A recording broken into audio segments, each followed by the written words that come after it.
Mesdames, Messieurs, bonjour. Jury du dimanche avec Barthélémy Diaz, maire de Mermoz-Sacré-Cœur. Bonjour, monsieur le maire. Bonjour, Mamadou Ibra Kane, et merci pour l'invitation. Vous êtes aussi un membre de la coalition Taxawu Sénégal autour de l'ancien maire de Dakar, Khalifa Ababacar Sall. Vous êtes ancien député.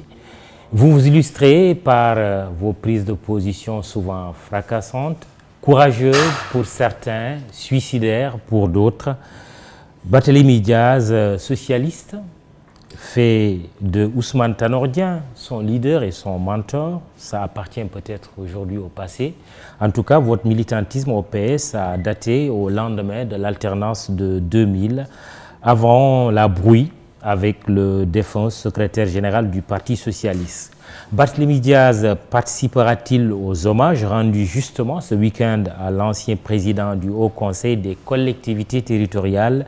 Lui seul est en mesure de répondre à la question et nous la lui poserons tant que ces divergences avec son ancienne formation politique semblent profondes depuis que l'ancien maire de Dakar, Khalifa Ababacar Sall, dont il est un grand fidèle, est tombé en disgrâce. Le maire de Mermoz en tiendra rigueur à la direction actuelle du PS, accusé d'avoir comploté avec son allié, le président Macky Sall, pour liquider politiquement l'ancien ministre socialiste sous Abdou Diouf. Je veux parler bien sûr de Khalifa Ababacar Sall. La prison, le jeune responsable politique et fils d'eux en connaît le chemin pour l'avoir emprunté à plusieurs reprises. Accusé du meurtre de Ndiaga Diouf en décembre 2011, lors d'une attaque contre la mairie de Mermoz par des nervis qui auraient été envoyés par le PDS alors au pouvoir, Diaz fils de Jean-Paul Diaz, n'a pas fini de convaincre de son innocence. Il sera jugé en appel le 13 mai prochain. L'invité du jury du dimanche se prononcera sur les sujets d'actualité politique, économique et sociale. Monsieur le maire, commençons d'abord par ces hommages rendus à feu Ousmane Tanor Dieng par la direction actuelle du PS, conduite par Aminata Mbengue Ndiaye. Ousmane Tanor Dieng, décédé le 15 juillet 2019 en France. Il repose à Nguéniène, le village qu'il a vu naître. Est-ce que vous retournerez à la maison du Parti socialiste à l'occasion de ces hommages? Merci Mamadou Ibra Kane. Je voudrais dire que quand on est socialiste un jour, on est socialiste pour toujours. Je voudrais aujourd'hui rendre un vibrant hommage à cet homme qui m'a accueilli dans le monde politique et qui a grandement contribué à ma formation et à ce que je suis devenu. C'était un mentor. Je veux nommer monsieur... que vous aviez librement choisi. Oui, je veux nommer monsieur Ousmane Tanor Dieng. Oui. Et vous serez à la maison du Parti socialiste? D'abord, nous n'avons pas été conviés. Ah bon? Oui, et je voudrais le regretter et dire que la plupart des gens qui vont aujourd'hui être à cet hommage sont loin de pouvoir témoigner sur l'homme, monsieur Ousmane Tanor Dieng, pour ne l'avoir pas fréquenté. Et je suis désolé quand on se permet aujourd'hui d'inviter des membres de la coalition présidentielle et refuser d'inviter des camarades socialistes, parce que c'est ce que nous sommes toujours, des camarades socialistes. Ni vous, ni Khalifa Sall, ni tous les autres, vous n'avez pas été invités? Pas du tout, ce sont des divergences. Pourquoi? Ce sont des divergences, certes, que nous constatons et que nous assumons. Mais je pense que dans la vie, on doit faire preuve de grandeur et de responsabilité. Monsieur Ousmane Tanor Dieng, je pense que si on devait aujourd'hui parler de l'homme, il y a des gens qui devaient être conviés à cette table pour pouvoir parler de l'homme et faire un témoignage. Au-delà de nos divergences, je l'ai dit et je le répète et j'assume mes propos. Cet homme fut un homme d'État, c'est la réalité. Il fut un leader politique, il a tenu la barque socialiste pendant plus d'une décennie et effectivement il fut un enfant de la République. Ousmane Tanor Dieng respirait la République jusqu'au bout des ongles. Ceci étant dit... Mais aujourd'hui, c'est devant la mort que vous le dites. Oui, mais ceci étant dit, oui. J'insiste sur ce que j'ai dit, ceci étant dit, l'homme que j'ai connu n'est pas l'homme que j'observais vers la fin de sa vie. Parce que moi, je n'ai pas le temps de raconter des contre-vérités.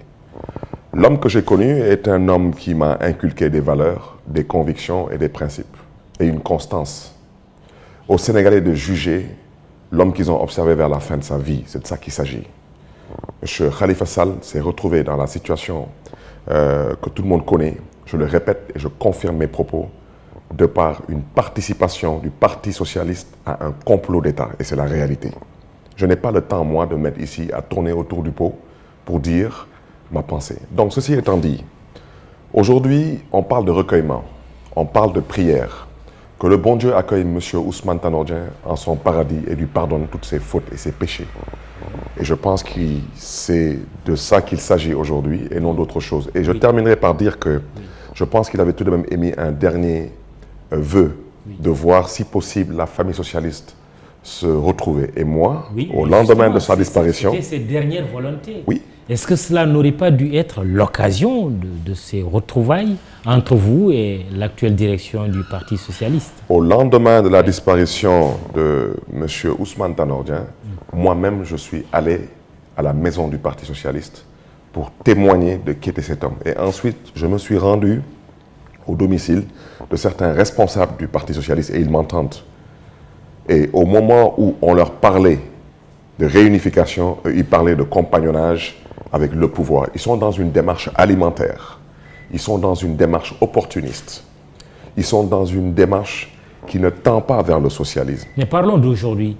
Khalifa Sall, vous êtes prêt aujourd'hui à ces retrouvailles du Parti socialiste, de la famille socialiste? Mamadou Ibra Kane, le Parti socialiste du président Senghor, on l'avait confié à des individus qui l'ont tué. À l'heure où je vous parle, il y a un siège, il y a un logo, il y a un nom, il y a un récépissé, mais il n'y a plus de parti. Ce parti, nous, aujourd'hui, avec Khalifa Sall... Mais il est en train de se rassembler à la maison Léopold Sédar Senghor. Je reviens à ce que j'ai dit. Oui. Réunir une bande de copains et de coquins et parler de comment dirais-je encore, de M. Ousmane Tanor Dieng, ça, tout le monde peut le faire. Mais pourquoi attendez-vous d'être invité, d'ailleurs, pour y aller? Puisque vous croyez aux idéaux de Léopold Sédar Senghor, et vous avez porté un témoignage aussi sur Ousmane Tanor Dieng, oui. Pourquoi vous attendez d'être invité pour aller lui rendre hommage? Mais parce qu'il y a une histoire. Même pour aller signer... Vous contestez à l'actuelle direction sa légitimité. Non, on ne conteste pas sa légitimité. Il ne s'agit pas de cela. Aminata Mbengue Ndiaye sait très bien toute l'affection et le respect que j'ai pour elle. Il n'est pas question de remettre en cause son intérim. Il est question aujourd'hui, moi je vous donne un simple exemple. La dernière fois que j'ai mis les pieds à la maison du Parti socialiste, c'était pour aller signer le livre de condoléances. J'ai appelé le secrétaire permanent au préalable pour lui dire que j'arrive, pour qu'il n'y ait pas de problème. Parce qu'aujourd'hui, tout le monde connaît ce qui s'est passé à la maison du Parti socialiste et la suite on connaît. Je n'ai pas donc envie, ni moi, ni Khalifa Sall, ni quelqu'un d'autre, de remettre les pieds à la maison du Parti socialiste et qu'il y ait des débordements et qu'on nous le reproche. Parce que nous sommes tout de même des responsables. Et ce qui s'était passé à la maison du Parti socialiste à l'époque, je l'avais dit, c'était regrettable. Mais c'était inévitable. Parce que trop, c'est trop. Le Parti socialiste du Sénégal n'a jamais été et ne sera jamais un mouvement de soutien. Et vous allez m'excuser de l'expression. Depuis son compagnonnage... Mais ce parti n'est plus votre parti, non? C'est notre parti. Ah oui? Oui. Vous vous considérez encore comme militant du Parti socialiste? Mais nous le sommes. Maintenant, je reviens à ce que j'ai dit. Vous avez été exclu. Il y a des divergences. Vous aviez été exclu. Par qui? Par la direction. Quelle direction du PS. Quelle direction? Je vous renvoie la question. Mais M. Kane, avec tout le respect que je vous dois, les partis politiques aujourd'hui prônent la démocratie dans ce pays, militent pour la démocratie dans ce pays. Mais ça doit d'abord commencer chez eux. Quand une direction est nommée, pour ne pas dire élue, je peux même dire choisie par une base, pour un mandat bien déterminé de 4 ans, vous êtes presque à 8 ans. On parle de 2014, c'était 2014 le dernier congrès. On est aujourd'hui en 2020. Ça fait 2 ans que le Parti socialiste devait être renouvelé. Donc on parle de quelle direction? Aujourd'hui, dans une république qui se respecte, mais le ministère de l'Intérieur aurait dû imposer au Parti socialiste de renouveler ses instances de base. Mais si... C'est le seul à être dans cette situation. Non, les autres partis ne m'intéressent pas. Parce que moi, je ne caricature personne. Mais je dis que le Parti socialiste, c'est un parti. Je ne dis pas que les autres partis ne sont pas des partis, mais je dis que c'est un parti. Et un parti doit donner l'exemple, surtout le Parti socialiste. Et comment ces retrouvailles, qui étaient quand même un vœu d'Ousmane Tanor Dieng avant sa mort, devraient-elles pouvoir se faire? Mais en s'adossant sur d'abord la foi, il faut avoir la foi en Dieu, croire en Dieu, et arrêter de croire en les prébendes, avoir en bandoulière l'honneur et non avoir les honneurs en tête, et faire preuve de dignité, de fierté, c'est important. La dignité, elle est importante dans la vie. Un homme sans dignité n'est rien. Aujourd'hui, vous allez m'excuser de l'expression. Depuis que le Parti socialiste est entré dans son compagnonnage avec le président Macky Sall, aux yeux des Sénégalais, je ne dis pas que c'est la réalité, le Parti socialiste est devenu le parti de la sottise.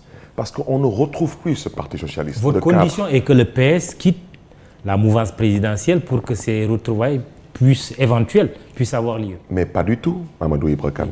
Pas du tout. C'est pas ça la question. Oui. Mais comment un parti comme le PS refuse de se prononcer sur l'actualité nationale, refuse d'aborder les questions de société, les questions liées à l'agriculture, à l'éducation, à la santé. Vous pensez franchement qu'aujourd'hui, vous pouvez me dire que le Parti socialiste peut aujourd'hui défendre la thèse de dire qu'elle soutient le président Macky Sall dans l'augmentation de l'électricité? C'est le Parti socialiste, le parti des masses, le parti des travailleurs. C'est du socialisme. On ne peut pas supporter et soutenir une hausse de l'électricité. Ça devient de l'esclavage et ça devient de l'escroquerie. Le jury du dimanche, e-Radio ITV reçoit Barthélémy Diaz. Dimanche 24 février 2020, il y a justement un an, jour pour jour, que le président Macky Sall était réélu face à 4 autres candidats, Idrissa Seck, Ousmane Sonko, El Hadj Sall et Madi Kenya. Un scrutin marqué par la disqualification des candidatures de Khalifa Sall et de Karim Wade pour des raisons d'inéligibilité. Comment analysez-vous l'exercice du second mandat du président Sall un an après sa réélection? D'abord, je dois préciser que d'abord il s'est auto-réélu, ça il faut d'abord le préciser clairement parce que M. Kane tout de même... 58%, non? Oui, mais c'est qu'à 58%, je pense que d'abord ça prouve leur incompétence parce qu'ils auraient dû faire un score soviétique dans ces conditions. Les Sénégalais sont incompétents. Non, j'allais dire le régime est incompétent. Ah, d'accord. Ils auraient dû faire un score soviétique dans les conditions d'organisation de ce scrutin. Oui. Un scrutin où on a choisi à la carte d'abord les candidats. En quoi faisant? En éliminant certains, avec la complicité d'une certaine justice. C'est ça la vérité. Et en éliminant d'autres avec ce que j'appelle l'escroquerie du siècle, c'est le parrainage. Et ensuite, ce qu'on s'est permis de faire, on s'est permis de confisquer les cartes d'électeurs des Sénégalais, au vu, au su de tout le monde. Ce que je dis là, tous les Sénégalais peuvent le constater et le confirmer. Et on ne s'est pas limité là. On s'est permis d'aller taper au cœur de la DAF en s'amusant avec le fichier de l'état civil. C'est pourquoi je dis, avec les 58%, ils ont prouvé leur incompétence. Ils auraient dû sortir un score soviétique avec toutes ces conditions. Ceci étant dit, le passé appartient au passé. Maintenant, le président Macky Sall a été élu. Oui. C'est ce qu'il a dit. Alors, mais moi, maintenant, je prends par exemple la ville où j'habite, Dakar. Il a dit qu'il a gagné Dakar. Mais maintenant, il refuse d'organiser des élections locales. Il considère que Dakar ne doit pas nommer son maire. C'est une contradiction. Ceci étant dit, je ne parlerai pas que de cette année d'exercice du pouvoir. Parce que Macky Sall, tout de même, il est à sa 8e année. Mamadou Ibra, j'aimerais bien qu'on fasse un micro-trottoir. Depuis l'arrivée du président Macky Sall au pouvoir, on lui a confié plus de 25 000 milliards. Avec ces 25 000 milliards, il nous avait fait des promesses. La gouvernance sobre et vertueuse est-elle au rendez-vous? Les 500 000 emplois par an ou par mandat, est-ce que c'est au rendez-vous? Les 25 ministres, est-ce que c'est au rendez-vous? La patrie avant le parti, est-ce que c'est au rendez-vous? Etc., etc. Regardez ce qui se passe aujourd'hui dans le dossier de M. Guy-Marie Sagna. D'où sortez-vous d'abord, avant d'aller plus loin, les 25 000 milliards dont vous parlez? 3 000 milliards de budget par an. Vous faites le cumul des différents budgets. C'est 3 000 et quelques milliards. Moi, quand j'ai quitté l'Assemblée nationale, je crois le dernier budget que j'ai voté, on tournait à peu près autour de un peu moins de 3 200 milliards. Il a fait 8 ans, 3 fois 8. Ce monsieur a tout de même géré à peu près 25 000 milliards. Je n'ai pas dit qu'il n'a rien fait. Mais où se trouve son pôle urbain de Diamniadio? Quand un État n'est pas capable de sortir un pôle urbain de terre et fait appel aux Turcs, il y a un problème. Quand un État n'est même pas capable de payer les écoles privées où l'État a envoyé des bacheliers, c'est qu'il y a un sérieux problème. Et je ne rentre pas dans le fond. Et maintenant, on ne peut pas être dans cette situation. Et le président Macky Sall se retourne et nous demande de payer les pots cassés en augmentant l'électricité, en augmentant le panier de la ménagère, etc., etc. Parce que cela est dû à son incompétence à la tête de ce pays. Pour vous, ce second mandat n'est pas bien entamé? Bon, je reviens à ce que j'ai dit. Oui. Je ne peux pas dire que je ne reconnais pas le président Macky Sall comme président de la République. Mais le président Macky Sall, aujourd'hui, ne s'occupe pas du Sénégal ni des Sénégalais. La preuve, quand il y a 12 Sénégalais en Chine qui sont dans une situation que tout le monde connaît et qu'il vous dit que le Sénégal n'a pas les moyens d'aller prendre 12 enfants sénégalais, vous voulez que moi je vous parle de cet homme-là en tant que président de la République? Non. Le président Macky Sall aujourd'hui est plus dans une dynamique qui consiste à endormir l'opinion nationale et internationale en organisant un semblant de farce avec une complicité émanant d'une certaine partie de l'opposition. L'objectif est très clair. C'est de se maintenir au pouvoir en attendant les retombées du pétrole et du gaz. C'est ce qui intéresse aujourd'hui ce pouvoir en place. Ce n'est pas l'agriculture sénégalaise, ni la pêche. La preuve, vous avez vu à Saint-Louis récemment. Pour 400 licences de pêche, il a fallu qu'on se donne un spectacle pour que l'État revienne sur terre. Parce que ce gouvernement ne comprend que ce langage. C'est dommage, mais c'est la réalité. Et vous pourrez l'observer avec les étudiants, avec les pêcheurs. C'est un gouvernement qui ne comprend que ce langage. Donc aujourd'hui, regardez ce qui se passe dans le milieu de la santé. Quand, même pour acheter une machine, ça pose problème, ça fait un débat national, on parle de quelle émergence? Allez demander aux enseignants et aux étudiants qu'est-ce qu'ils pensent de ce régime. C'est de ça qu'il s'agit, M. Kane. Oui. Et ce n'est pas mon opinion personnelle que je donne, ce sont des faits que je relate. Vous étiez en train de parler de Guy Marius Sagna quand je vous ai interrompu. Vous avez récemment lancé un appel à l'Église en disant qu'elle doit se prononcer. Quel est l'écho que vous avez eu après cet appel de la part de l'Église? Vous savez, l'Église... Guy Marius Sagna, comme je le rappelle, à la tête du mouvement Nyolank, est aujourd'hui en détention après avoir organisé une marche sur le palais et s'être agrippé aux grilles du palais présidentiel. Il s'est agrippé aux grilles du palais présidentiel et personne n'est en mesure de nous dire aujourd'hui où est-ce que c'est écrit dans la Constitution du Sénégal que c'est interdit. Nul. Il n'y est pas allé avec des armes. Premièrement, je rappelle que devant la Maison-Blanche, des gens squattent toute l'année avec leurs tentes, leurs pancartes, mettent même de la sonorisation pour dénoncer les politiques du président locataire de la Maison-Blanche. Nous avons tous vu sur Internet il y a quelques semaines un Français interpeller le président Macron devant l'Élysée pour lui dire ses 4 vérités. Il y a quand même l'arrêté Ousmane Ngom qui délimite le périmètre. Je reviens à ce que j'ai dit. Pour les manifestations. Un arrêté ne peut pas être au-dessus de la loi. Ouais. La loi, la liberté d'expression. C'est la loi. C'est un droit constitutionnel. Un arrêté, surtout un arrêté qui relève de la politique politicienne et partisane, ça c'est un autre débat. Et avec tout le respect que je peux prétendre avoir pour M. Ousmane Ngom, je suis désolé, ce n'est pas une référence, surtout à l'époque quand il était ministre de l'Intérieur. Je ne reviendrai pas sur sur le passage de M. Ousmane Ngom à la place Washington. Pourquoi il ne serait pas une référence? Ben, écoutez, pour faire partir Abdoulaye Wade, il y a eu 17 morts dans ce pays. En synthèse, franchement. M. Ousmane Ngom, aujourd'hui, dans un état normal, franchement, vous pensez qu'il n'avait pas de compte à rendre tout de même? Ou bien expliquer comment, en une période de pré-campagne, préélectorale, on s'est tapé 17 morts pour faire partir un homme? Tout de même. Oui. Donc, je revenais pour dire que pour l'Église catholique du Sénégal, d'abord, quand on parle, nous, de l'Église, on sait qu'on s'adresse à un État. Un État a une façon de fonctionner et de réagir. Maintenant, l'État, quand je parle de l'État, c'est le Vatican. Et l'Église catholique du Sénégal est aussi un État ici au Sénégal. C'est de ça qu'il s'agit. Donc, on interpelle l'Église catholique du Sénégal. Pourquoi? Je prends un exemple. Moi, Barthélémy Diaz, j'ai été arrêté à plusieurs reprises. Personne n'a jamais vu ni entendu Guy Marius Sagna se battre pour Barthélémy Diaz. Et pourtant, c'est mon ami et c'est mon frère. Parce que moi, je me bats dans le champ politique. Je suis arrêté dans le cadre d'un combat politique.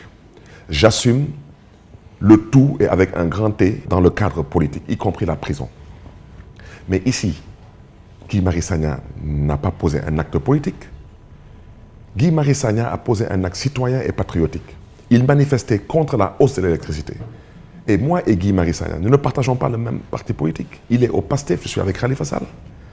Mais je considère que Guy Marius Sagna ne peut pas être avec 7 ou 8 personnes. On libère tout le monde, sans aucune exception, sauf Guy Marius Sagna. C'est parce que je le dis et je le répète. Et d'autres catholiques sont arrivés au même constat, des jeunes catholiques. C'est parce qu'il est catholique qu'on le garde. Oui. Ce que vous dites peut être non. Vous savez, non, il n'y a pas d'interprétation. Il n'y a pas d'interprétation et on vous dira pourquoi. Parce que dans les jours à venir, nous allons poser des actes qui vont vous démontrer qu'il n'y a rien de catholique. Moi, je ne parle pas à des forces politiques. Je ne parle pas à des forces syndicales. je ne m'adresse pas à la société civile. Depuis quelques jours, je ne parle, je ne discute, je n'échange qu'avec des jeunes catholiques qui n'ont jamais fait de politique dans leur vie. Guy Marius Sagna appartient à une communauté. Il appartient à l'Église catholique du Sénégal. Et notre intime conviction, s'il était mouride, Santon Mbaké Mbaké, on l'aurait lâché. S'il appartient à la famille Si, on l'aurait lâché. S'il était de Cambérène ou de Yoff, Laïla et Maktar, on l'aurait relâché. C'est parce qu'il n'a peut-être pas où s'adosser. Ou peut-être il vient d'une communauté qui a sa façon de faire, qui est toujours effacée, qu'on dit oui, on peut faire ce qu'on veut de Guy Marius Sagna. Eh bien, je vous dis, vous allez vous tromper lourdement. Et je disais à ces jeunes catholiques, je leur donnais moi un exemple, quand je me permettais de manifester au cimetière de Béthanie, parce que je considérais à l'époque qu'un directeur d'agence n'avait pas le droit de venir pour verser de l'argent dans une communauté religieuse. Je considérais que si c'était un président d'institution, Assemblée nationale, primature, etc., on pourrait comprendre qu'il vienne et apporter sa contribution, mais pas une agence. Ce n'est pas le rôle d'une agence. Et pour moi, l'Église catholique du Sénégal, à l'époque et toujours, n'a pas le droit de prendre de l'argent venant de n'importe où. Quelle est la réponse que l'Église vous a apportée après votre appel? L'Église, on s'apprête à aller rencontrer l'archevêque de Dakar pour lui exposer la lettre qu'on va envoyer au Vatican et signée par des jeunes de toutes les paroisses, particulièrement de Dakar, de Grand Yoff, des Parcelles Assainies, de Saint-Pierre-des-Baobabs, des Martyrs, etc. Dans un premier temps. Dans un deuxième temps, nous avons dit que nous sommes une communauté, certes une minorité, mais une communauté. Nous avons nos cartes d'électeurs. Maintenant, où Macky Sall va nous respecter, nous, en tant que minorité catholique, où nous allons assumer nos responsabilités. Oui. Et nous allons pousser l'Église catholique à, au moins sur le principe, demander, parce que l'Église, son rôle n'est pas d'exiger, mais l'Église combat l'injustice et l'arbitraire. Oui. Ce qui se passe dans le cas de Guy Marius Sagna, c'est de l'injustice et de l'arbitraire. Oui. L'Église, nous allons lui demander de faire en sorte que le président Macky Sall sache que Guy Marius Sagna appartient, un, à une communauté, deux, c'est un père de famille, et trois, on ne peut absolument rien lui reprocher sur le plan pénal parce que sinon on aurait gardé tous les autres avec lui. Donc la suite logique, c'est sa libération. Oui. Si ce n'est pas le cas, mais ce que nous avons à faire, mais nous allons le faire. En tant que jeunes catholiques, et faites-nous confiance, y compris nous donner un spectacle. Parce qu'il n'est plus question dans ce pays... Non, je reviens à ce que j'ai dit. Qu'on arrête de parler de violence. Les pêcheurs de Saint-Louis, ce n'était pas de la violence. C'était des principes. La preuve, ils ont eu gain de cause. Les étudiants ici, ce n'était pas de la violence. C'était des principes, ils ont eu gain de cause. Vous prévoyez des actions d'éclat? Non, nous voulons que l'Église catholique du Sénégal, même si elle n'obtient pas gain de cause, et ça j'en doute, j'en doute grandement, parce que nous connaissons aujourd'hui, nous, c'est quoi le Vatican. Si Macky Sall ne connaît pas c'est quoi le Vatican, M. Khan, nous connaissons c'est quoi le Vatican. Et je vous dis que si le Vatican est saisi par le canal approprié sur cette question qui concerne l'injustice et l'arbitraire, quand des journaux en France comme La Croix seront bien informés et bien saisis, le président Macky Sall saura que tout de même on vit dans un village planétaire. Alors, quand même, la lutte contre la hausse de l'électricité, c'est une lutte qui est commune. Citoyenne et patriotique. Oui, et dans le Sénégal, dans sa diversité. Ceux qui œuvrent pour la libération de Guy Marius Sagna également sont assez divers et appartiennent à diverses communautés. Est-ce que votre appel n'aurait pas eu plus d'impact si vous vous étiez adressé à l'ensemble du clergé, catholiques comme musulmans, comme d'autres qui croient peut-être à autre chose? Je pense que tout le monde a dit ce qu'il devait dire, tout le monde a fait ce qu'il devait faire pour la libération de Guy Marius Sagna. Nous sommes face à une dictature. Et nous avons décidé, nous, en tant que communauté catholique, de nous battre pour la libération de notre frère en Christ, Guy Marius Sagna. Et je reviens à ce que j'ai dit. Oui. Nous sommes une minorité, mais fiers de l'être. L'Église catholique, nous savons comment elle communique. Je peux vous dire une chose. Actuellement, nous faisons cette émission-là, présentement. Je soupçonne l'Église catholique du Sénégal d'avoir déjà réagi. Parce que nous connaissons, nous, l'archevêque de Dakar.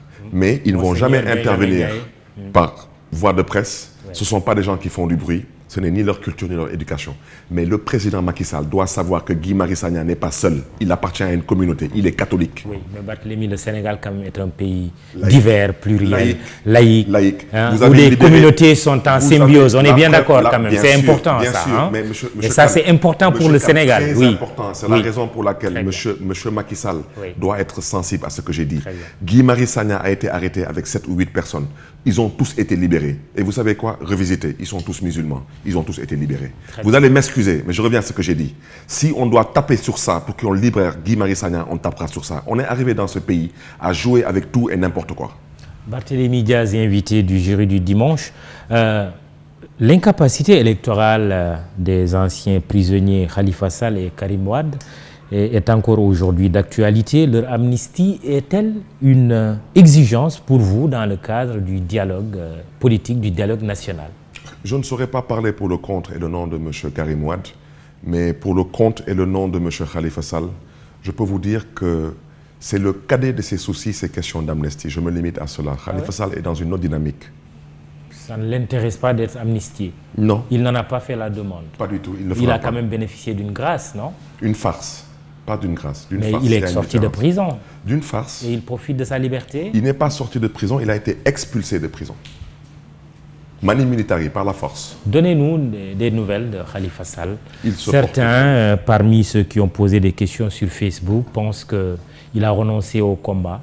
Pas du tout. Qu'il n'est plus dans l'action. Alors, je voudrais leur dire que sous peu de temps, je ne dis pas qu'ils vont le voir ou l'entendre, mais ils le verront chez eux. Khalifa rentrera dans toutes les maisons. Vous le verrez bientôt, c'est une question de jour. Je ne parle pas de semaine ni de mois, de jours. Vous le verrez et chez vous, pas dans la rue, mais chez vous. Il viendra vous parler. Vous en Italie, vous en France, vous aux États-Unis, vous le verrez et vous l'entendrez. Et sachez une chose, je répète ce que j'ai dit, on lui a imposé un combat qu'il n'a pas choisi. Dans la tête de Khalifa Sall, il ne s'agit pas de question d'amnistie. Dans la tête de Khalifa Sall, il ne s'agit même pas d'une question d'être président de la République ou pas. Dans la tête de Khalifa Sall, il s'agit aujourd'hui de restaurer la démocratie et les valeurs et les principes au Sénégal. Sauf que pour un homme politique qui a l'ambition qu'il a, l'incapacité électorale peut quand même le ligoter. Pas du tout. Comment il va se présenter, par exemple, raisonnement dans l'absolu, comment il pourrait se présenter à la prochaine élection présidentielle? C'est le cadet d'abord de nos soucis. Parce que Khalifa n'est pas seul. Je répète ce que j'ai dit. On nous a imposé un combat qui n'est pas le nôtre. On nous l'a imposé. Alors quand on vous impose quelque chose, vous avez deux choix. Ou bien de faire face, ou bien de vous débiner. Nous avons choisi de faire face. Maintenant, le président Macky Sall, je reviens à ce que j'ai dit, je vous invite à faire un micro-trottoir. Demandez aux Sénégalais de quoi souffre le Sénégal aujourd'hui. En grande partie, de façon non partisane, non clanique, ils vous diront que le Sénégal souffre aujourd'hui de son président, M. Macky Sall. Donc pour nous, il est question d'abord de débarrasser le Sénégal de cet homme. La question de Khalifa Sall, président de la République, je vous dis, elle n'est pas à l'ordre du jour pour nous. Il a renoncé à son ambition présidentielle. Pas du tout. Parce que quand M. Macky Sall, vous savez, on parle beaucoup de l'éligibilité de M. Khalifa Sall. Mais pourquoi ne parlerons-nous pas de l'éligibilité ou non du président Macky Sall? Serait-il éligible à l'élection de 2024? Parce que je répète une chose, et je voudrais que tous les Sénégalais m'écoutent religieusement. Tant que M. Macky Sall est éligible, retenez que seuls ses choix à lui seront éligibles. Pourtant, vous avez dit, je vous ai lu dans les entretiens précédents. Si M. Macky Sall n'est plus éligible, la démocratie du Sénégal maintenant choisira tous ceux qui seront éligibles. Oui, j'ai lu des entretiens antérieurs que vous avez faits. Vous avez soutenu que juridiquement, il peut se présenter en 2024, mais que le combat est politique. Qu'est-ce que vous voulez dire? Vous avez même dit que je suis convaincu que le président Macky Sall se présentera en 2024. Expliquez-nous. Mais Mamoudou Ibra Kane, le président Macky Sall se présentera en 2024 pour plusieurs raisons. D'abord pour des raisons personnelles. Parce qu'il sait ce qu'il a fait. Personnel? Oui, il sait ce qu'il a fait, mais ce n'est pas important. Non, on aimerait bien comprendre. Mais quand vous prenez les gens et vous les mettez en prison pour le plaisir de les mettre en prison, c'est parce que vous ne connaissez pas la prison. Et si vous pensez que vous êtes à l'abri de la prison, alors là, franchement, vous vous trompez alors lourdement. Parce qu'on n'est même pas dans les règlements de compte avec le président Macky Sall. Il suffit seulement de sortir certains dossiers le concernant et concernant les membres de sa famille et d'être objectif, il connaît où se trouve sa place. Et vous dites juridiquement, mais vous dites que juridiquement, il peut se présenter. Pourquoi vous le dites? Le président Macky Sall a organisé un référendum. Monsieur Mamoudou Ibra Kane, je vous invite, faites des recherches sur Internet. Cherchez-moi un référendum où il y a eu même plus de 2 questions posées. Un référendum, d'habitude, c'est toujours une question et la réponse est oui ou non. Vous voulez être dans l'Union européenne, oui ou non? Vous voulez sortir, oui ou non? Mais quand vous faites un package, que j'appelle le menu de l'escroquerie. Vous mettez 16 points. Et vous mettez le point sur l'homosexualité. Mais dès que vous touchez à l'homosexualité, vous touchez au cœur des Sénégalais. Parce que, je l'ai déjà dit, ce n'est pas une question de ça sera légalisé ou pas. Ça ne sera jamais toléré au Sénégal. C'est culturel. Non, mais l'homosexualité ne figurait pas quand même dans le package, Barthélémy Diaz. Les 16 points, je vous invite à revoir les 16 points. Il n'a jamais été écrit homosexualité, on est bien d'accord quand même. Non, écoutez, vous savez, les Sénégalais, je pense que 80% des Sénégalais ne sont ni Mamadou Ibra Kane ni Barthélémy Diaz. Pour comprendre, je veux dire certaines choses avec du recul. Attention, les Sénégalais sont quand même intelligents. Ils sont, contrairement à ce qu'on pourrait croire. Bien sûr qu'ils le sont. Oui. Mais en termes de capacité d'analyse, ouais. Le Sénégalais, par exemple, je ne convoquerai pas sa naïveté, mais quand il vous dit en Wolof, il n'osera pas. Oui. Quand on leur disait que dans ce référendum, il a glissé la possibilité juridique et constitutionnelle de faire un troisième mandat, les Sénégalais disaient à l'époque non Doukossani. Mais je vais vous dire pourquoi je parle de cette histoire d'homosexualité. C'est parce que la preuve par 1000 qui a choisi les couleurs des bulletins. Vous vous rappelez du bulletin de l'opposition? Le nom, vous vous en rappelez? Il était rose. Et comme ça, le ministre de l'Intérieur s'est levé. Il est sorti, il a dit, ah oui, c'est déjà choisi, hein, on ne reviendra pas dessus. Il était rose et le nom était écrit en blanc. Vous voyez-vous, M. Mamadou Ibra Kane aller acheter une voiture rose, vous, et rouler dans Dakar avec une voiture rose? Vous voyez, vous levez le matin, vous portez un costard rose?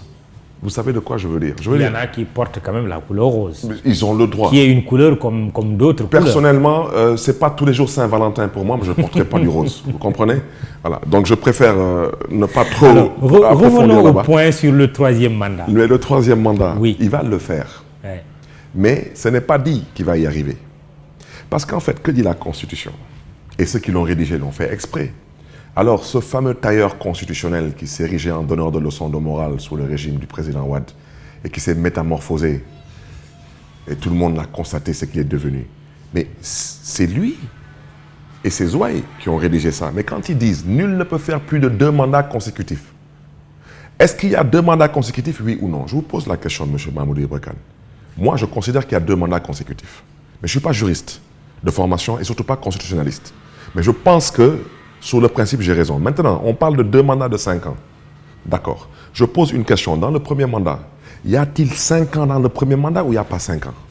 Parce qu'on parle du français. S'il avait fait un premier mandat de 4 ans, j'aurais pu comprendre. Mais le premier mandat, c'est 5 ans. Même s'il a fait les 7, dans les 7, il y a 5 ans. Le deuxième mandat, maintenant, c'est 5 ans. Maintenant, si le président veut, il peut revenir et dire « Ah non, je pense qu'il me reste un autre mandat qui serait considéré dans son entendement comme l'étant le deuxième mandat. » À partir de ce moment, ce n'est plus mon problème à moi, Barthélémy Diaz, c'est le problème du peuple sénégalais. Si ça passe, la faute au peuple. Si ça ne passe pas, le mérite au peuple. Oui, vous dites si ça passe, il y a le Conseil constitutionnel, le moment venu, qui se prononcera sur cette question, si elle devrait se poser. Il n'y a pas le Conseil constitutionnel, avec tout le respect que j'ai pour eux. Il y a son Conseil, mais pas le Conseil. Et la preuve, son Conseil à lui, c'est ce même Conseil qui avait dit que Khalifa Sall était inéligible parce que Khalifa Sall avait été définitivement condamné. Et la suite, on la connaît. Quand Macky Sall a reçu l'opposition, la société civile, pour l'ouverture du dialogue national, il a dit une fois que le dossier de Khalifa Sall sera définitivement traité. Alors ce n'est pas le Conseil, mais son Conseil. La ville de Dakar, le débat se pose sur un statut particulier. Le Haut Conseil des collectivités territoriales a mis le sujet sur la table. Est-ce que pour vous, c'est un débat qui doit aujourd'hui se poser? Parce que Dakar, c'est une ville, mais une ville différente parce que c'est la capitale sénégalaise. C'est un débat qu'il faut prendre très au sérieux. Et cet acte posé par le président Macky Sall, parce que c'est de ça qu'il s'agit, Madame Aminata Mbengue Ndiaye, je l'ai déjà dit, bon, elle a fait son choix, on respecte son choix. Certes, étant un choix désolant, mais on le respecte. Mais je ne pense pas qu'il faille mettre cette responsabilité sur son dos. Le président Macky Sall, en faisant ce choix, la lecture politique que nous devons avoir, elle est, de mon point de vue, une double lecture politique. La première, il y a moins de 24 mois, il a dit avoir gagné la capitale. Logiquement, vous ne pouvez pas gagner sur le plan politique une capitale et refusez de permettre à votre famille politique de pouvoir prétendre la diriger. Je pense qu'il y a tout de même des hommes de l'APR qui se battent sur le plan politique à Dakar et qui tout de même qui se battent avec dignité. Je pense à Abdoulaye Diouf Sarr, M. Amadou Ba, ainsi de suite. Ensuite, en faisant ça, je pense que je disais qu'il faut avoir une double lecture. La seconde lecture, c'est que M. Macky Sall tout de même, on peut lui faire tous les reproches, mais reconnaissons tout de même que sur le plan politique, pose des actes d'un homme assez réfléchi, averti. Il comprend en tant qu'ancien ministre de l'Intérieur ce que veut dire perdre la capitale à 24 ou 36 mois d'une élection présidentielle. Il le comprend très bien, il comprend ce que ça veut dire. Et les exemples sont là, Abdou Diouf ainsi qu'Abdoulaye Wade. Donc il dit, je sais que je n'ai pas gagné l'élection présidentielle à Dakar, donc je ne prends pas le risque de rebattre les cartes à Dakar. 1. 2, il dit, comme je dois faire le 3e mandat, il est hors de question de m'exposer au risque de perdre la capitale avant la présidentielle. C'est ce que ça veut dire. Vous pensez que cette idée émane de lui? C'est quand même Mme Aminata Mbengue Ndiaye qui s'est prononcée sur ce sujet. C'est ma tante. Et pourquoi vous pensez que c'est le président Macky Sall qui est derrière? Je la connais sur le plan humain. Oui. Je la connais sur le plan politique. Oui. Je la connais sur le plan intellectuel. Ce n'est pas son genre. Maintenant, je reviens à ce que j'ai dit, on a transformé le Parti socialiste, donc le PS, en parti de la sottise. On a fait dire à Aminata Mbengue Ndiaye ce qu'elle a dit, c'est ce que vous êtes en train de dire. On lui a fait dire et on lui a fait faire.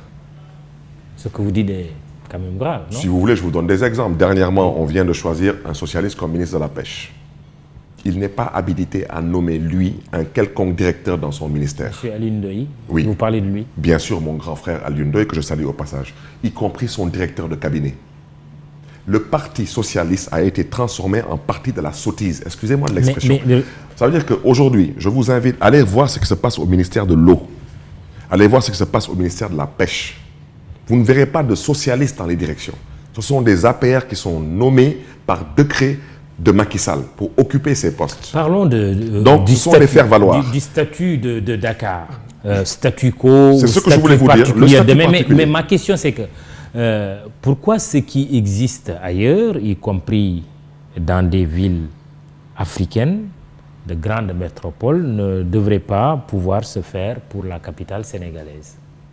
Quelles sont ces métropoles? Ces métropoles s'appellent Praia. C'est une ville qui est dans un pays qui n'a plus rien à prouver en termes de démocratie. Accra, au Ghana, ils n'ont plus rien à prouver en termes de démocratie. Quand vous parlez de Abidjan, vous parlez de Yaoundé, mais vous insultez l'intelligence des Sénégalais. Vous parlez de Abidjan, parlons de Abidjan. Qu'est-ce qui s'est passé? Je n'ai pas parlé d'Abidjan, c'est vous qui êtes en train de parler. Parce que Très bien. C'est un secret de Polichinelle pour qui que ce soit. Prenons Abidjan. D'où vient l'histoire? On accuse le président Gbagbo d'avoir fait 10 ans au pouvoir sans organiser d'élection.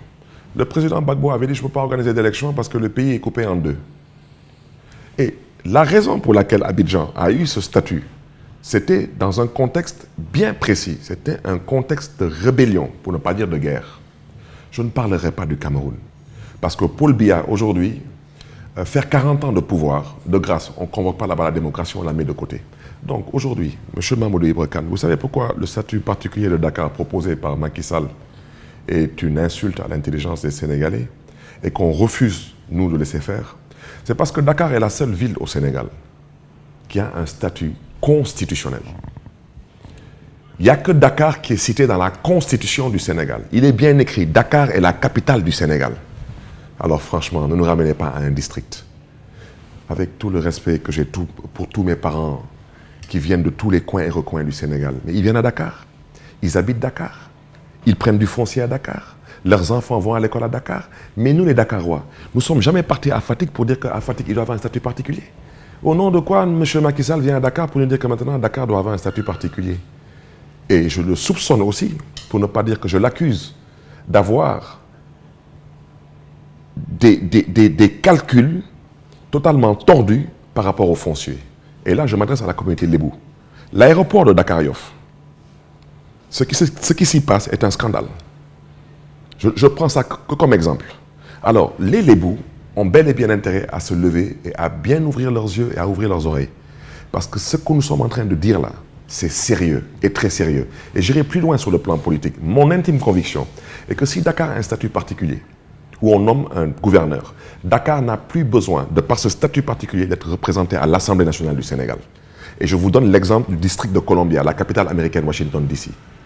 C'est pas un État, c'est un district. Il n'est pas représenté ni au Congrès, ni au Sénat.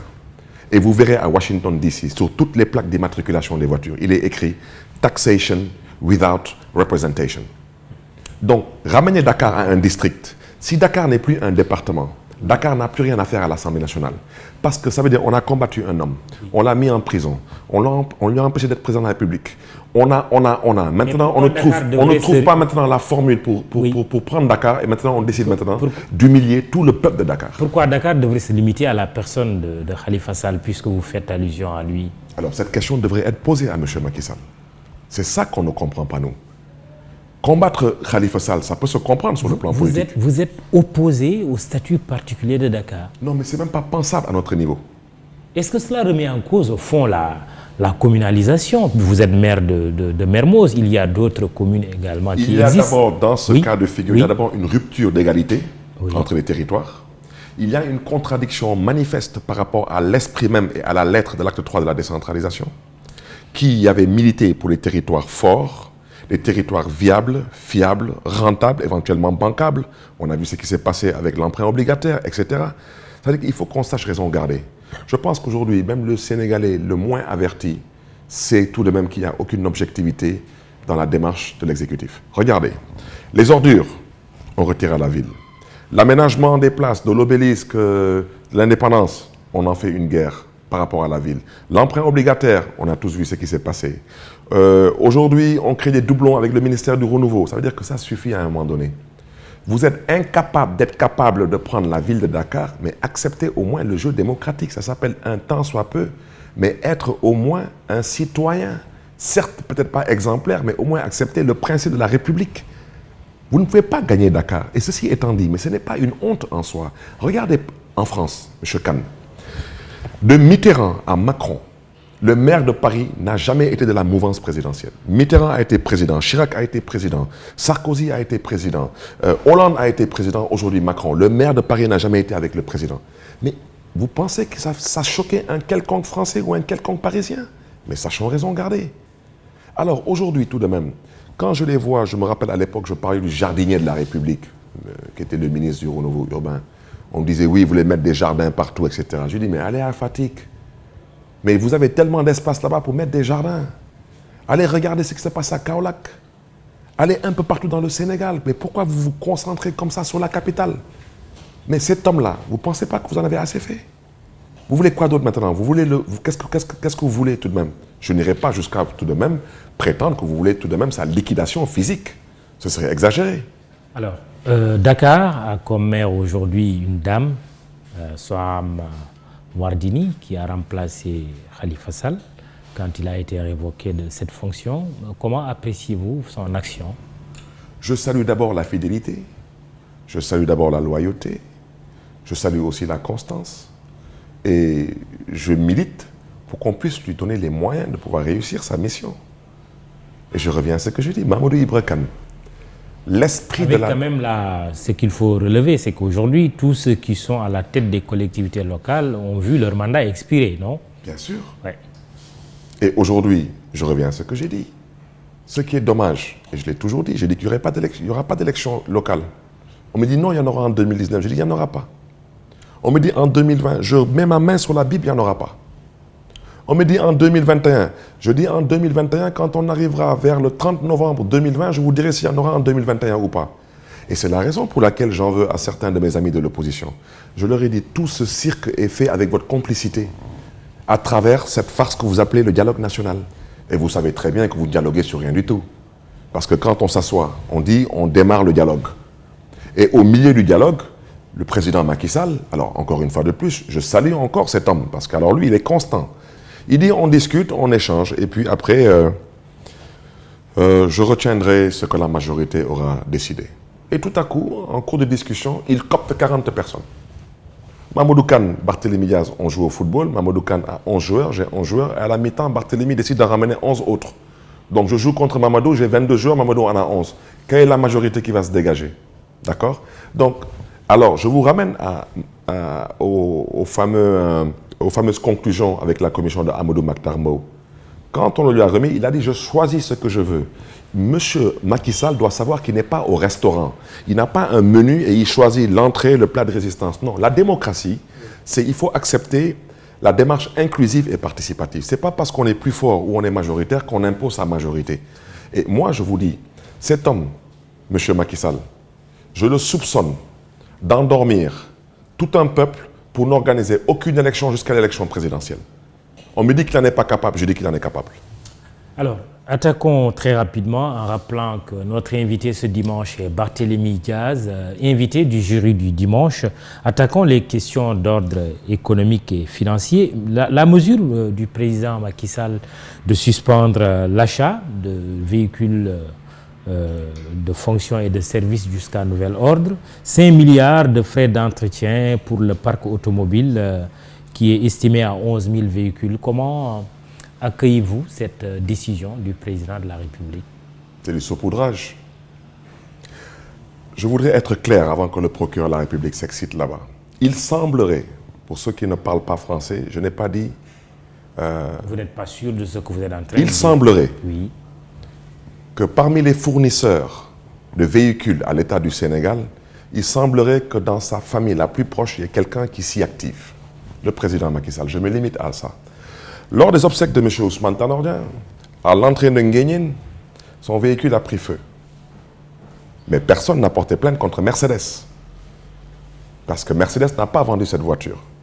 Alors, je rappelle que c'était une Mercedes et une Maybach. Ceux qui connaissent les voitures savent que veut dire une Maybach. Vous savez, les Maybach, les chefs d'État ne roulent même pas dans les Maybach. Ce sont des stars qui roulent dans les Maybach. Des stars de la NBA, de basketball, de football, des gosses du Paris Saint-Germain. Ce sont ces gens du Real de Madrid. Ce sont ces gens qui roulent dans ce type de voiture. Pendant qu'on y est, le président Macky Sall n'a qu'à rouler en Ferrari ou en Lamborghini. Il y a peut-être même plus d'espace pour lui. Donc, je voulais dire que Nguyen, la voiture, elle crame. Mais le lendemain, quand le président Macky Sall allait présenter des condoléances chez le président Ousmane Tanor, il est reparti avec une autre Maybach. Ils ont acheté ces Maybach chez qui? Qui leur a vendu ces Maybach? Je reviens à ce que j'ai dit. Il semblerait qu'un membre de sa famille, et la plus proche, vendrait des voitures à l'État du Sénégal. Qu'on arrête de nous parler de voitures. Parlons de choses concrètes. Pourquoi on ne parlerait pas du livre de Pape Alé Niang, un scandale au cœur de la République? Ça, on ne parle que du coup, hein? Mais parlons du port, parlons de la poste. Continuons à parler. Et pourquoi est-ce qu'on ne laisserait pas Mme Nafi Ngom Keïta parler? Et pourquoi on ne permettrait pas à Mme Diakhaté de s'exprimer et de parler? Et pourquoi le procureur de la République ne répond pas objectivement aux propos de Mme Diakhaté? Je vous ai transmis les dossiers. Qu'est-ce que vous comptez en faire? Mais dès que Barthélémy Diaz parle avec un ton déplacé, alors là c'est l'article 80, offense au chef de l'État, outrage à magistrat. Combien de Sénégalais, avant-hier, entre 20h et minuit, combien de Sénégalais ont fait un accident au Sénégal? Combien de Sénégalais ont fait un accident? On dirait qu'il n'y a eu que Pape Alé Niang qui était sur les routes du Sénégal. Depuis quand est-ce qu'on fait un accident, on se retrouve dans un garde à vue? Depuis quand? Il n'y a aucun blessé, M. Mamadou Ibra Kane, il n'y a aucun mort. Il n'y a aucun dégât, par exemple, un poteau d'électricité, quelque chose qui appartiendrait à l'État. Et on arrête une personne. La police a dit que notre confrère conduisait en état d'ivresse. Vous savez, la raison pour laquelle je ne polémiquerai pas sur ces propos, j'ai déjà dit, la police, vous le savez mieux que moi, comme la gendarmerie, ils sont aux ordres. La police, il faut la différencier des policiers. Si on prend le cas du commissariat central de Dakar, je connais des policiers qui y sont et qui ont la tête sur les épaules. Ceci étant dit, quand vous dites que M. X conduisait en état d'ébriété, où est le test d'alcoolémie? En Europe, en Amérique, vous soufflez, on vous dit que vous êtes à 3%, vous êtes à 4%, et on vous dit que vous ne devez pas être au-delà de temps. Vous ne croyez pas à cette thèse? À quelle thèse? La conduite en état d'ébriété. Mais s'il avait conduit en état d'ébriété, ça a été constaté par qui? Et de ce que je sais, je prends le cas des États-Unis, je ne peux pas parler du cas du Sénégal, mais aux États-Unis, si par exemple vous êtes arrêté en état d'ébriété, c'est obligatoire, quel que soit votre rang. Vous faites 24 heures de garde à vue dans le violon, c'est obligatoire, il faut vous dessouler. Et ensuite, vous devez être présenté au procureur, y compris même pour peut-être une amende. C'est obligatoire. Est-ce qu'il a été mis dans le violent pour les 24 heures pour être dessoulé? Oui ou non? Je ne sais pas. Mais une chose est claire, il a été libre. Donc, je vous dis, ce procureur qui confond la République et l'Alliance pour la République, je pense que s'il avait de la matière, alors Pape Alé, alors lui, il aurait été bouffé cru, alors d'une façon, avec une sauce tellement pimentée, que je vous dis que je pense que même les os auraient été mâchés. La police a dit que le dossier est entre les mains du parquet, du procureur de la République. Non, ça, ce sont les épées de Damoclès, ça. C'est comme l'histoire de Ndiaga Diouf, c'est les épées de Damoclès. C'est comme ces histoires d'amnistie. Mais Pape Alé, il sait très bien qu'il a en face de lui un régime dangereux, il le sait.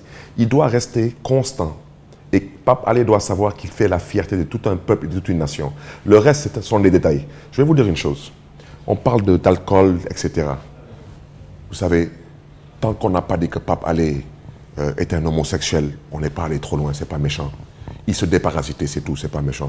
Il a pris 1 ou 2 verres, c'est pas la fin du monde. Dans ce pays, chacun a son excitant.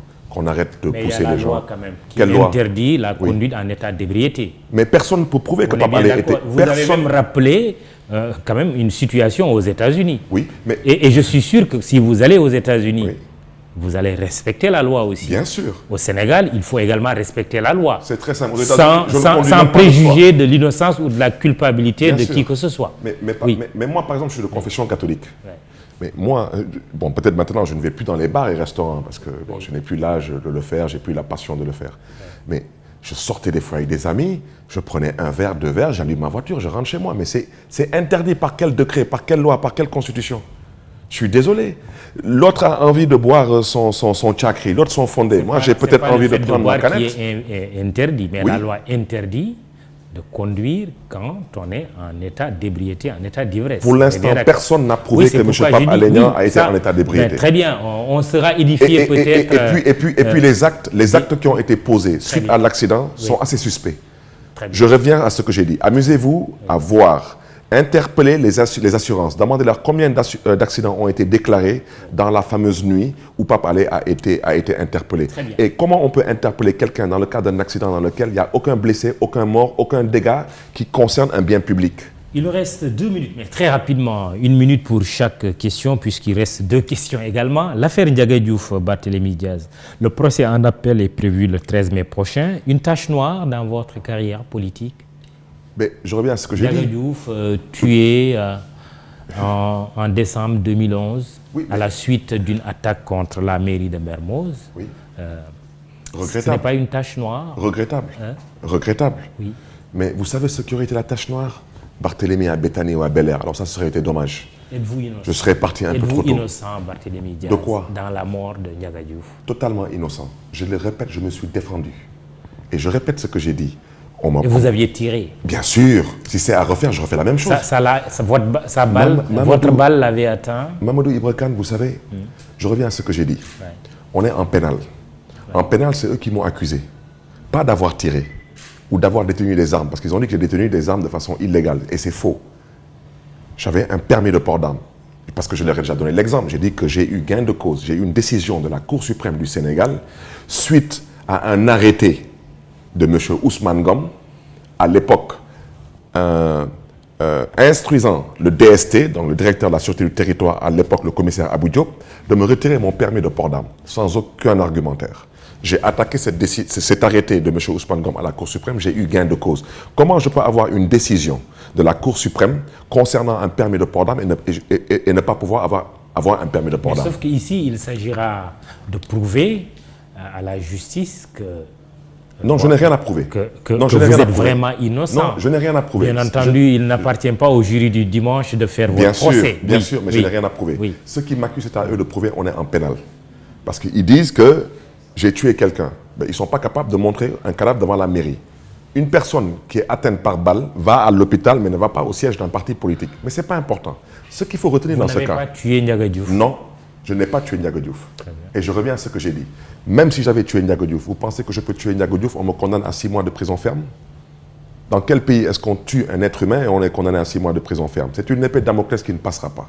1 minute pour terminer. Différent avec la Géroute, agence chargée de réaliser des travaux routiers. Vous avez saisi la Cour suprême sur un projet de construction d'un 2x2 voies sur le boulevard de l'Alternance qui passe.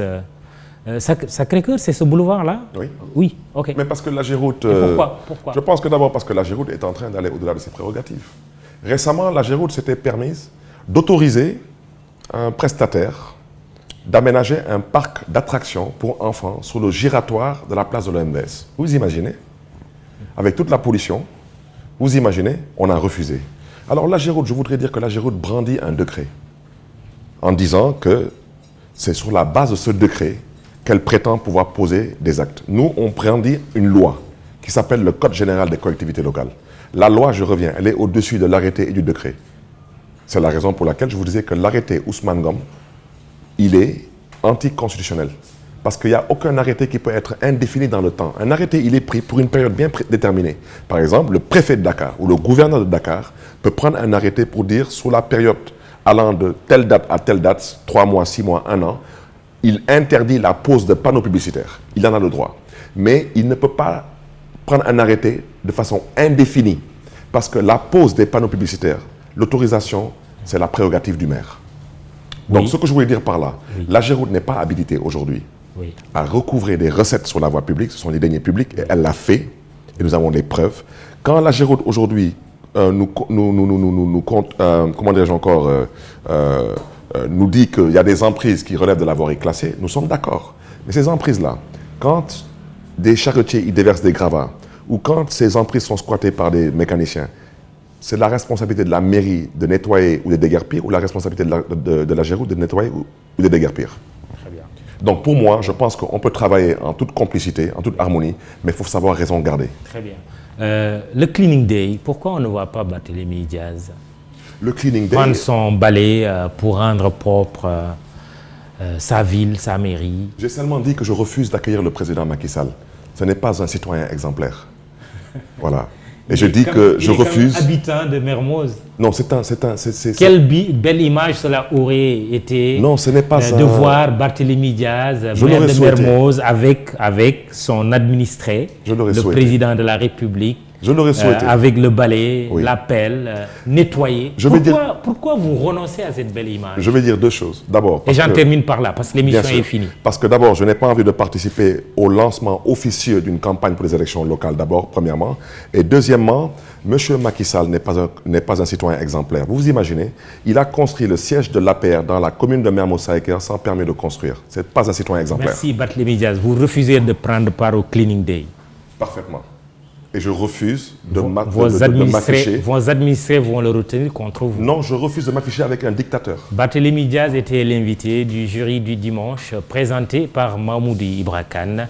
Merci à toute l'équipe technique, Abdoulaye Ndiaye pour la réalisation, prise de son Ibamar, photo pour le site Immédia SN, Abdoulaye Silla. Babacar Fall se fera le plaisir de vous faire le compte-rendu de cette émission sur votre site préféré. Binta Alexandra Ndiaye et Biram Pouy pour les réseaux sociaux. Bon dimanche, rendez-vous dimanche prochain.